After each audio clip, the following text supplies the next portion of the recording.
Bonjour l'Hexagone, bonjour Côte d'Ivoire, Sénégal, Togo, tous les pays francophones d'Afrique. Je donne un bonjour aussi l'île de la Réunion en France. Je suis votre frère Serge qui va nous enseigner sur l'amour de Dieu. Il y a l'amour des hommes et il y a aussi l'amour de Dieu.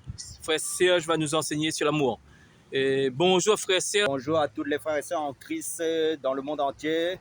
Là, c'était le frère Christophe Balam qui nous filme. En fin de compte, nous sommes sur sa chaîne, en fin de compte, personnelle.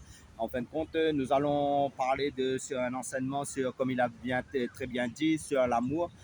En fin de compte, avant de commencer notre message, je vais prier. Père, merci pour ta grâce. Merci encore pour ce moment, car il n'y a pas d'hasard avec toi, Seigneur. Si aujourd'hui nous sommes là, c'est toi qui as permis, oh mon Dieu, mon roi. Je te prie, Seigneur, de nous conduire par ton Saint-Esprit. Donne-nous l'éclairage, donne-nous, Seigneur, les paroles qu'il faut, car c'est toi qui bâtis ton église, comme tu as dit. Et si l'Éternel ne bâtit la maison, celui qui bâtit en vain sans l'Éternel. Oui, Seigneur, c'est toi qui nous bâtis, c'est toi qui bâtis tes enfants. Nous ne sommes que des canaux par lesquels tu passes, Seigneur, pour communiquer ta parole par ton Saint-Esprit. Oh mon Dieu, mon roi, que toute la gloire soit pour toi, Père Saint. Je vais prendre comme base, comme je pense que tous les chrétiens connaissent ce passage, selon 1 Corinthiens chapitre 13, verset 9. Plutôt, je vais commencer à partir du verset 3. Et quand je distribuerai tous mes biens pour la nourriture des pauvres, quand je livrerai tout mon corps pour être brûlé, si je n'ai pas l'amour, dans d'autres versions de Bible, il est question de charité, cela ne me sert à rien. L'amour est patiente, elle est pleine de bonté, l'amour n'est point envieuse, l'amour ne se vante point, elle ne s'enfle point d'orgueil. Donc, par rapport à l'orgueil, nous avons vu dans notre vidéo précédente par rapport à l'humilité. Donc, tout ça découle de l'amour.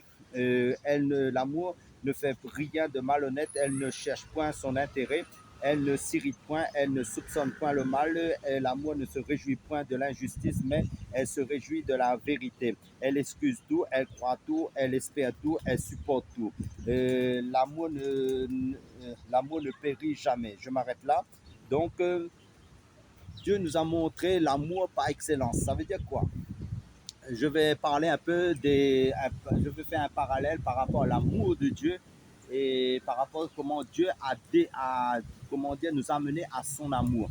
Donc, rappelez-vous dans l'histoire d'Abraham. Abraham, Dieu était stérile. Dieu lui a donné un fils il était stérile, il voulait un fils, mais Dieu lui dit aussi, maintenant, ramène ton fils en sacrifice à la montagne de Morija. Mais en allant à la montagne de Morija, il prend un fagot de bois, il amène son fils, il amène le couteau, et maintenant les serviteurs le suivent, et donc il va pour sacrifier son fils à la montagne de Morija. Mais à un moment donné, son fils Isaac lui dit comment? Père, qu'est-ce que nous allons faire à cette montagne? Mais Abraham dira, en fin de compte, il va adorer Dieu.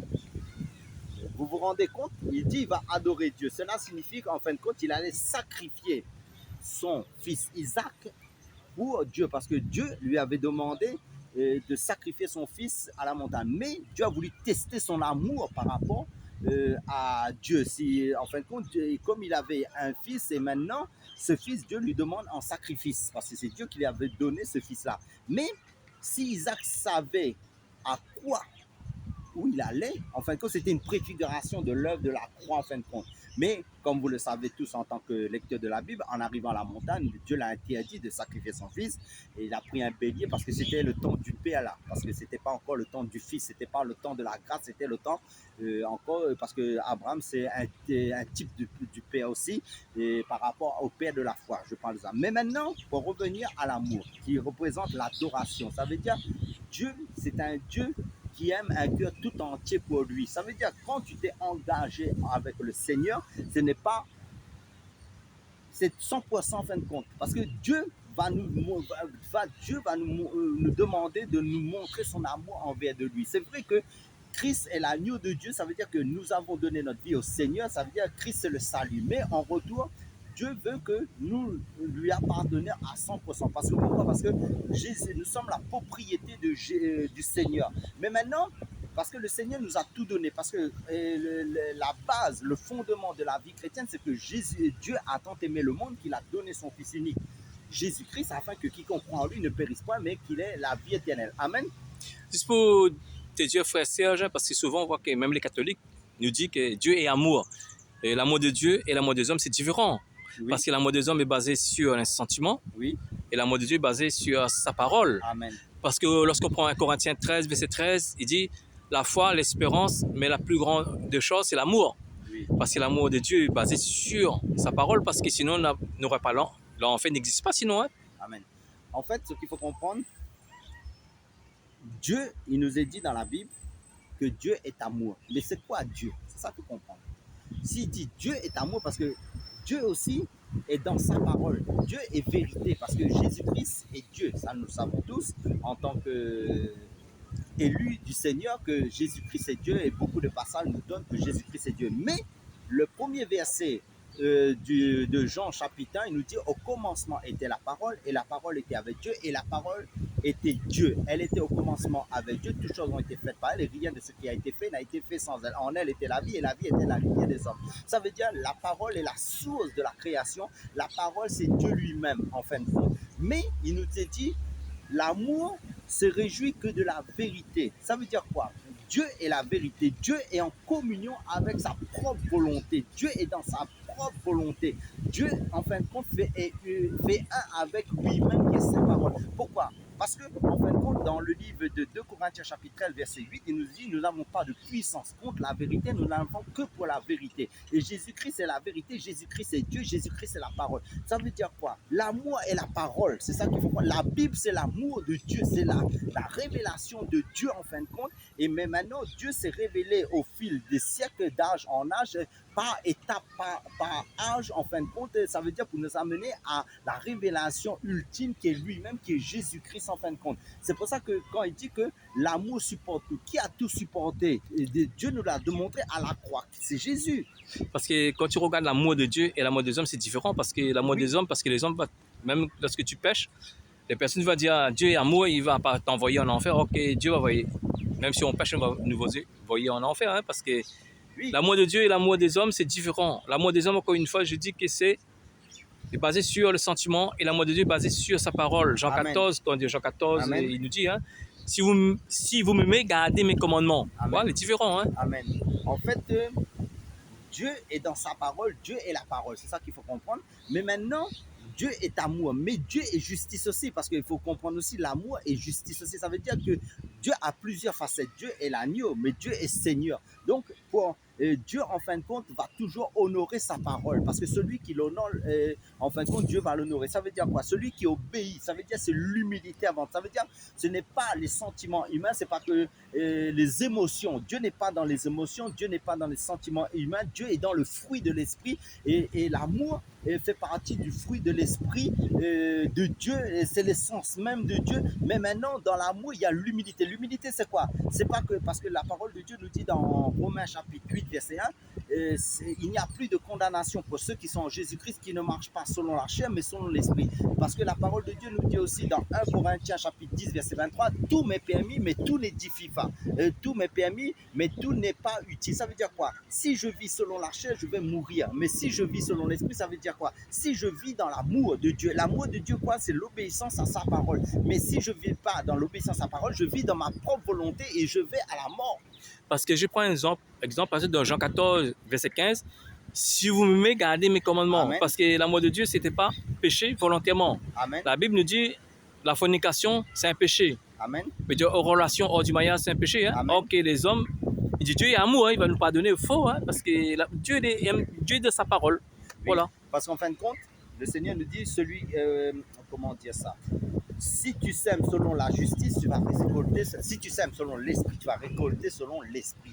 Ça veut dire les choses de Dieu, la sainteté, parce que Dieu est, parce qu'il dit sans la sanctification et la paix, personne ne verra le Seigneur. C'est pas parce que le Seigneur nous a sauvés, ça veut dire maintenant que tout est permis. Ça veut dire que Dieu est toujours avec sa parole. Ça veut dire que c'est la parole de Dieu même qui va nous Dieu est la parole. C'est ça qu'il faut comprendre. L'univers, c'est la parole de. Ça veut dire que Dieu, c'est l'essence de Dieu, c'est la parole. En fin de compte, Dieu, c'est la vérité. Donc, Dieu sera toujours en accord avec sa parole. Quel que soit ce que tu fais, Dieu va te mettre en face de sa parole. C'est pour ça que le Seigneur nous dit, celui qui m'aime, parce qu'un vrai chrétien, un vrai disciple de Christ est discipliné à la parole. C'est comme dans l'armée, il y a des règles. C'est comme le code de la route. Si tu enfreins le code de la route, tu vas faire des accidents, il y aura des conséquences, mais avec la parole de Dieu, soit tu te repens il y a la repentance, c'est pour ça que la repentance, c'est tous les jours. Mais si tu pêches volontairement, mais si tu continues, ça veut dire que tu finiras par attrister. Si tu as reçu l'Esprit, tu vas attrister,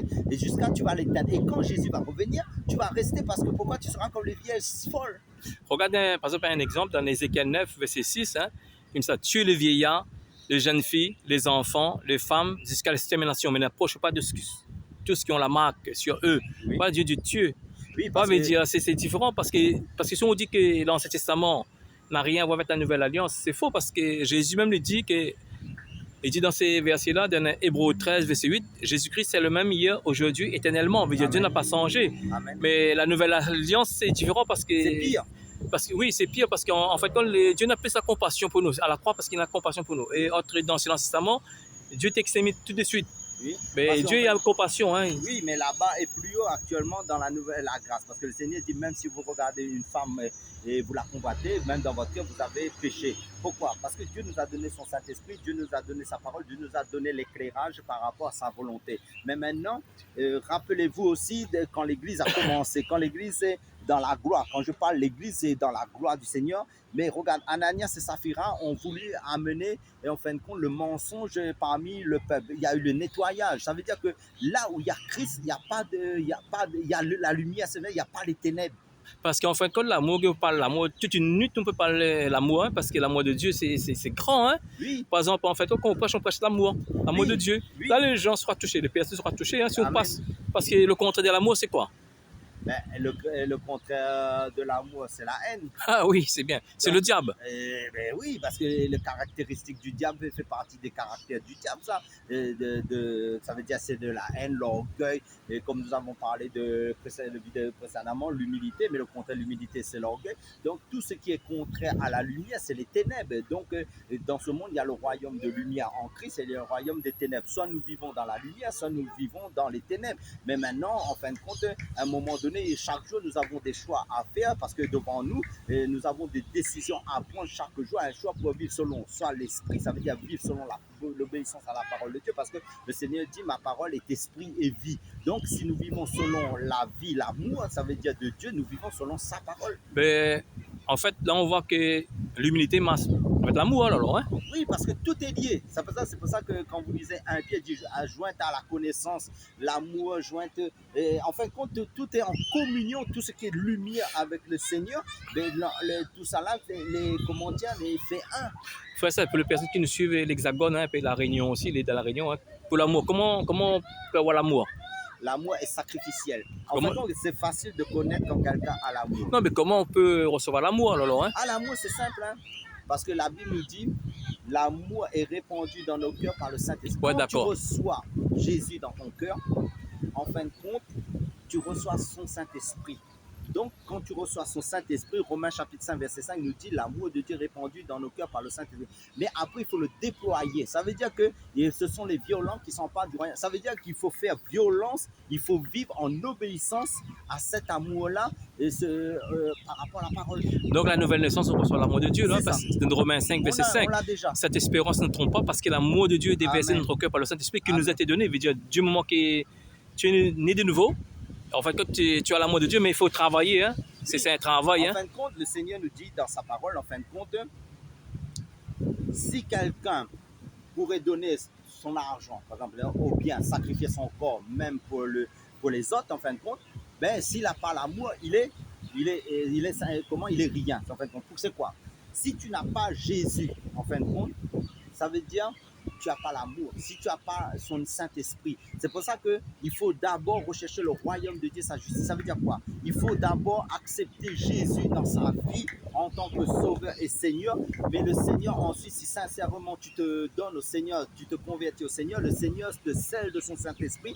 Et parce que dans Éphésiens chapitre 1, verset 15, il nous est dit, après avoir entendu, cru à l'évangile de votre salut, vous avez été scellés du Saint-Esprit. Mais ensuite, il faut sans cesse continuellement se remplir de cet esprit-là dans la prière, dans la louange, l'adoration, dans la méditation. Et l'amour, ça va être aussi la compassion, parce que si nous avons la compassion, quand on prie, les malades seront guéris. Hein?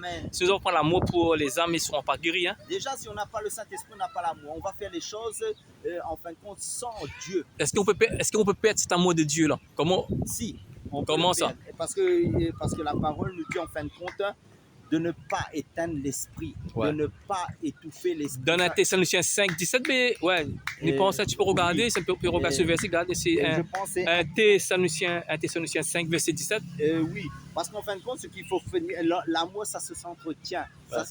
Ça s'entretient dans une communion avec le Seigneur en continu. Plus tu es en communion avec le Seigneur, avec sa parole, dans l'obéissance à sa parole, plus cet amour va grandir en toi pour les autres, pour ton prochain. Et en fin de compte, tu seras plus, comment dire, capable. Et l'amour aussi pardonne. Oui, d'accord. Supporte. Ça veut dire que tu seras différent.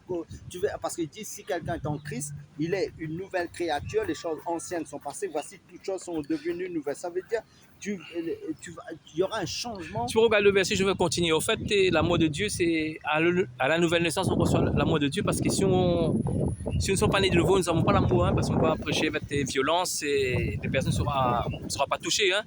C'est l'amour de Dieu parce qu'on voit que les hommes de Dieu, ils ont perdu l'amour de Dieu. Hein. Quand on prend 2 Thessaloniciens 2, verset 10, pour ceux qui périssent parce qu'ils n'ont pas reçu l'amour de Dieu pour être sauvés. Hein. Après, on prend verset 11, Dieu va envoyer un esprit d'égarement pour croire au esprit des mensonges. Hein. Là, on n'a plus l'amour, là, on commence dans les dénigrements et dans le rabaissement des personnes. Hein. L'amour de Dieu, quand on prêche l'amour de Dieu, c'est pour aimer les âmes. Hein. Et malgré nos imperfections, parce que l'amour, c'est travail, hein, on travaille en amont. Hein. Et plusieurs années, il faut travailler pour l'amour de Dieu. Hein. En fin de compte, c'est 1 Thessaloniciens chapitre 5, verset 19 nous dit « N'éteignez pas l'esprit ». Ça veut dire et le 17, que c'est dit de le 17? Le 17 nous dit « Priez sans cesse ». Ouais, d'accord. En fin de compte, et dans, je pense, c'est Éphésiens chapitre 4, verset 30, il nous dit « N'attristez pas le Saint-Esprit ». Parce qu'en fin de compte... Et après, Dieu, il enlève le chandelier à sa place aussi, parce qu'il y a des gens comme ça, Dieu, il n'enlève pas l'esprit. Ils sont pas éclairés, hein, parce qu'à un moment donné, si tu attristes le Saint-Esprit, à un moment donné, Dieu il va t'enlever l'esprit aussi. Il va enlever le chandelier à sa place, dans l'Apocalypse. Hein. Dieu enlève parce que pourquoi? Parce que si tu vis selon la chair, ça veut dire si tu vis par rapport au péché, rappelez-vous dans le livre de la Genèse, à l'époque de Noé, le cœur de l'homme se portait chaque jour vers le mal. Et Dieu a décidé de donner l'esprit dans la vie. À ce moment, il y avait encore l'esprit. Pourquoi? Parce que le cœur de l'homme se portait chaque jour depuis le basal vers le mal. Donc, plus tu seras dans le péché, dans les œuvres de la chair qui est contraire à la volonté de Dieu, plus cet amour va diminuer en toi et va s'éteindre. En fait. Frère, pour terminer, qu'est-ce que tu peux rajouter? Moi, ce que je pourrais dire, il faut entretenir, ne pas éteindre la flamme de l'esprit. Ça veut dire que, comme Paul disait à Timothée, ranime le don de la flamme de l'esprit. Si cet amour, ça diminue dans ta vie, que ce soit la vie de prière, ta communion avec le Seigneur, plus tu seras en communion avec le Seigneur dans sa parole, dans la prière, l'adoration, dans faire la volonté de Dieu, plus cet amour Dieu va t'alimenter de cet amour en fin de compte et tu vas grandir parce qu'il y a la croissance spirituelle, mais il y a la croissance aussi dans le fruit de l'esprit. Sois béni. Amen.